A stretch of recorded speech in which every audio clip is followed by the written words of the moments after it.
के आसार कैसे हैं।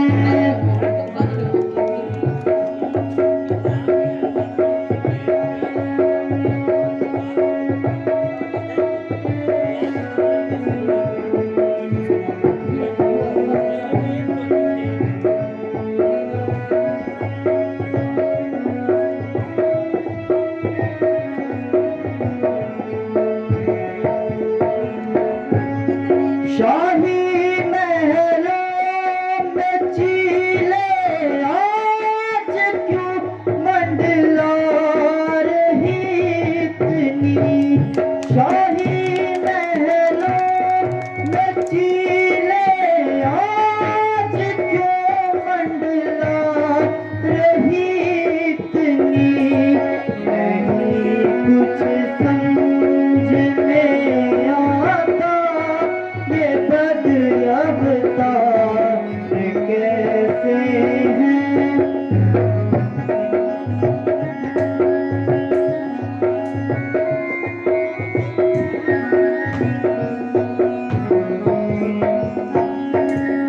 ये सूर्यवंश का झंडा हुआ थम किसके मातम में।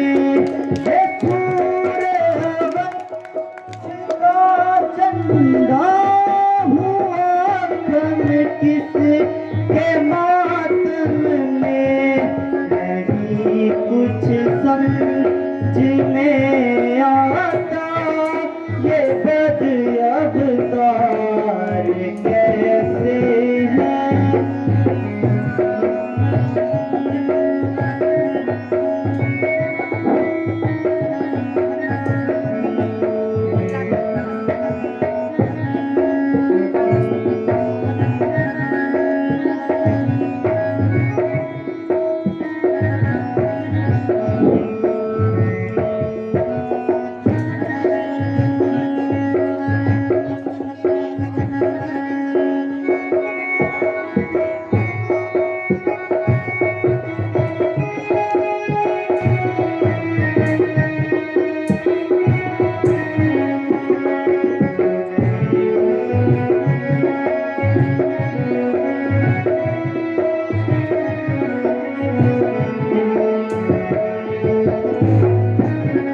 द्वारपाल, ये क्या कारण है कि तमाम नगरी सुनसान पड़ी है।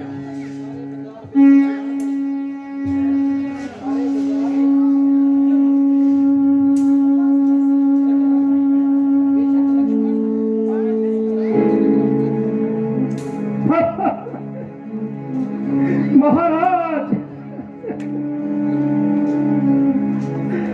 अफसोस, आपकी गैर हाजिरी ने सब काम बिगाड़ दिया और इस हरी भरी नगरी को बिल्कुल उछाल दिया। हाय हाय, वो कौन सी मनहूस घड़ी थी जब आप ननिहाल को तशरीफ ले गए थे और गोया और अयोध्या की जड़ों में बारूद का पलीता दे दी। ना आप जहां से तशरीफ ले जाते, ना अयोध्या पर ये मुसीबत के बादल आते। आखिर कोई कारण भी बताएगा। महाराज, महलों में तशरीफ ले जाइए, बाकी सब हाथ मालूम। आइए महाराज।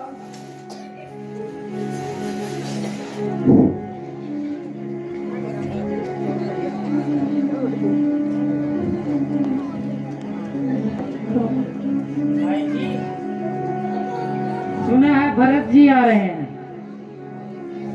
आगे तोता कहाँ है? जा जरा उनको जल्दी मेरे पास ला। ये लो, है तो सामने आ रहे। माता जी प्रणाम। सर जीव रहो बेटा। बेटा, तुमने बहुत दिन लगाए। तो हो तुम्हारे नाना मामा तो सभी राजी हैं। हाँ माता जी, सब प्रकार से कुशल है, मगर अब तक मुझे पिताजी के दर्शन नहीं हुए। वह कहाँ है? बेटा धीरे करो, सब्र की थकान से आप थके होंगे, अभी मालूम हो जाएगा। धीरे धीरे सब कुछ बतला दूंगी। मेरी थकान तो पिताजी के दर्शन करते ही मिट जाएगी। पहले कुछ थोड़ा खा पी लो, फिर धीरे धीरे सब हाल बतला दूंगी। मैं पूछता हूँ पिताजी कहाँ हैं? तुम कहती हो कि धीरे धीरे सब बता दूंगी। आखिर ये मामला क्या है? कहती तो हूँ कि धीरे धीरे सब कुछ बता दूंगी। आश्चर्य है, जो बात तुम कहती हो वही उलझाती हो। जो प्रश्न करता हूं उसका टेढ़ा ही उत्तर मिलता है। ये धीरे धीरे मालूम नहीं किस बला का नाम है। ओहो बेटा, तुम तो बड़े जल्दबाज हो गए। ना मालूम नैनहाल में जाकर ऐसी कौन सी वस्तु आपने खाई जिससे आपकी तबीयत इतनी तेज हो गई। कह तो रही हूँ कि धीरे धीरे सब कुछ बता दूंगी। हे परमेश्वर, ये धीरे धीरे किस युग का नाम है या किस सदी का हिस्सा है, या कुछ किस सालों की संख्या को कहते हैं? आखिर इस धीरे धीरे का अंत भी कब खात्मा होगा? बेटा जरा तसल्ली रख, कह तो रही हूँ कि धीरे धीरे सब हाल बता दूंगी। क्या खाक बता दोगी? आग लगे तुम्हारे इस धीरे धीरे को। ना मालूम सबने मिलकर ये क्या जाल बिछाया हुआ है। दूत गया, उसने तुम्हें जल्दी बुलाया है, इसके सिवा शब्द नहीं निकाला मुंह से। मैंने तुमसे पूछा, फिर एक धीरे धीरे की बड़ा मांग रही। बस जल्दी बताओ कि पिताजी कहाँ हैं?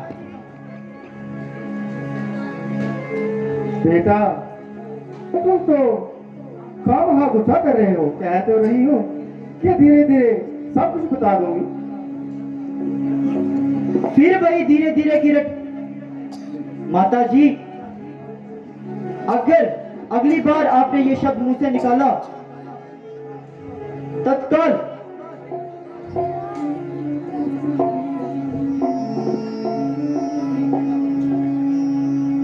बेटा अशोक, ये तुम्हारे पिता अब इस दुनिया में नहीं रहे, उनका स्वर्गवास हो गया। हैं? पिताजी स्वर्ग सिधार गए? शोक, मैं अंतिम समय में उनका सेवा न कर सका। भाई रामचंद्र जी, लक्ष्मण जी भाग्यवान है जिनके हाथों में पिताजी ने प्राण त्यागे। अच्छा ये तो बताओ कि पिताजी को रोग क्या था? बेटा रोग तो कुछ भी नहीं था, बस हाय राम हाय लक्ष्मण कहकर प्राण त्याग दिए। हैं? ये क्या कह रही हो? भाई रामचंद्र जी और लक्ष्मण जी यहाँ उपस्थित नहीं थे? हाँ बेटा, मैं तो पहले ही वन को चले गए थे।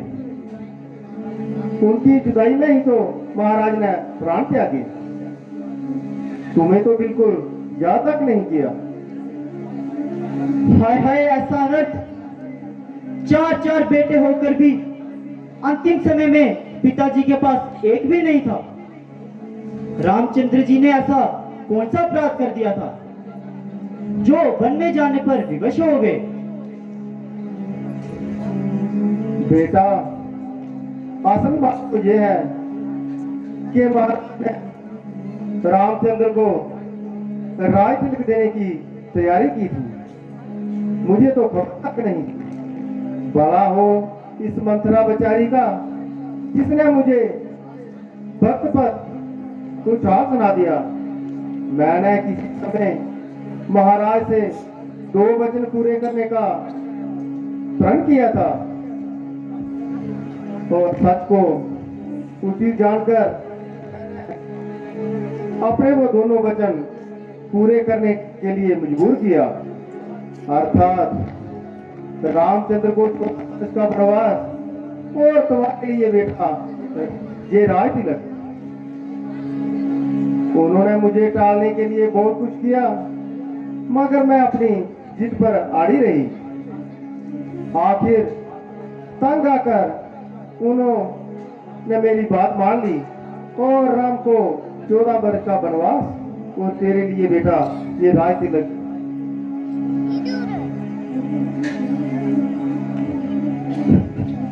देखिए नाम का समय भी आया है, अब देखती क्या है हो आगे। और नमक हरा पश्चात ये सब तेरी ही बुलाई गई है। खैर अभी तुझे मजा चखाता हूँ। भाई जो कुछ होना था वह तो हो गया। हमने अपने कर्मों का रोना था रो लिया। अब तबीयत को टिकाओ और स्त्री पर हाथ ना उठाओ।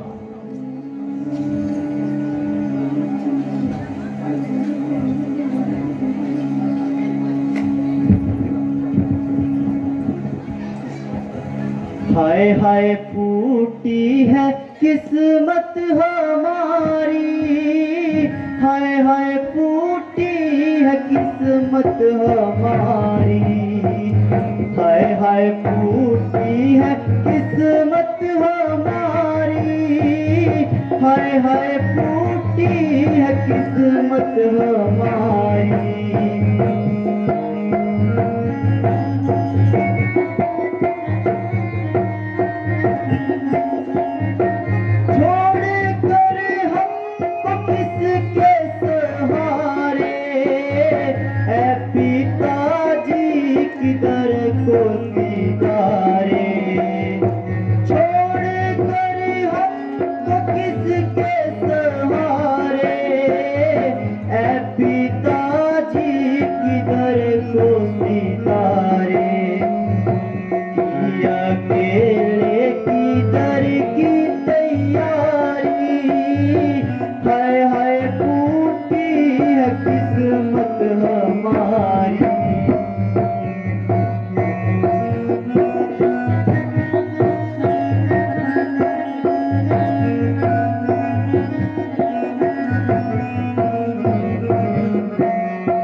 बस कर मेरे लाल, अधिक ज्यादा ना रो।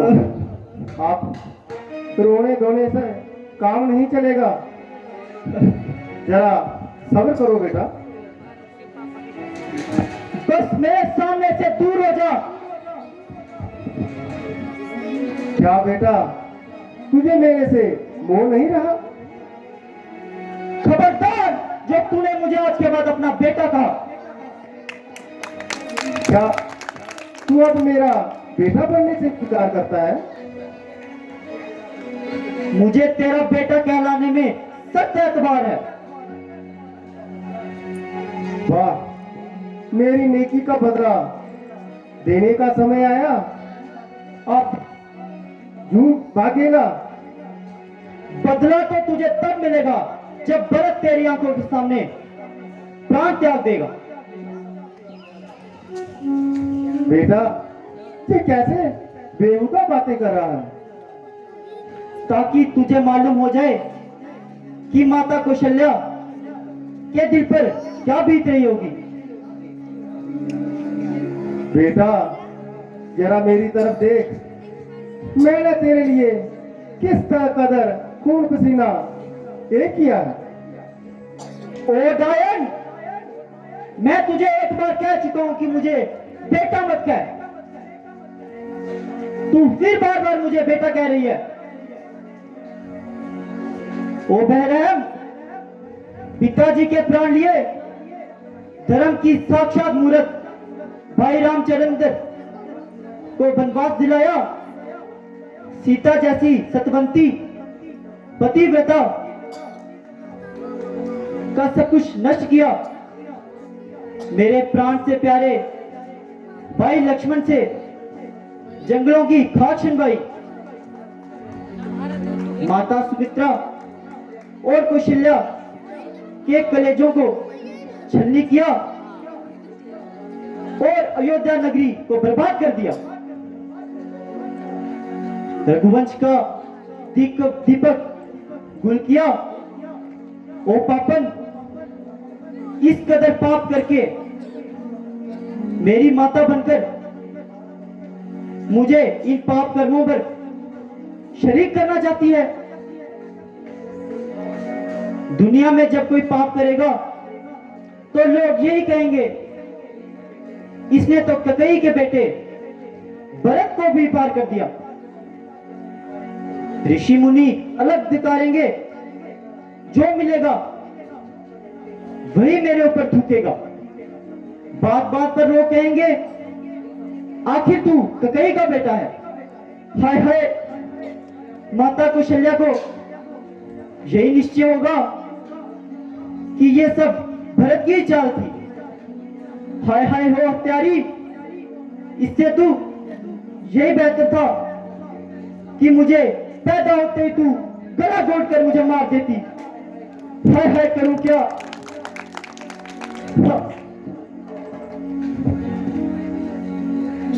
हाय पिताजी,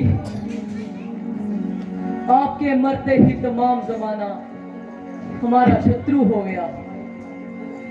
भाई रामचंद्र इधर नहीं है, अब कौन है जो हमारी बात सुनेगा? प्यारे बंधु, तुम्हारे लिए तो रामचंद्र मैं उपस्थित हूं। रामचंद्र नहीं तो मेरे लिए नहीं। तुम क्यों रोते हो? भाई सब्र करो। चलो उस बेचारी मुसीबत की मारी महादुखियारी माता कौशल्या और सुमित्रा माता के पास चलते हैं।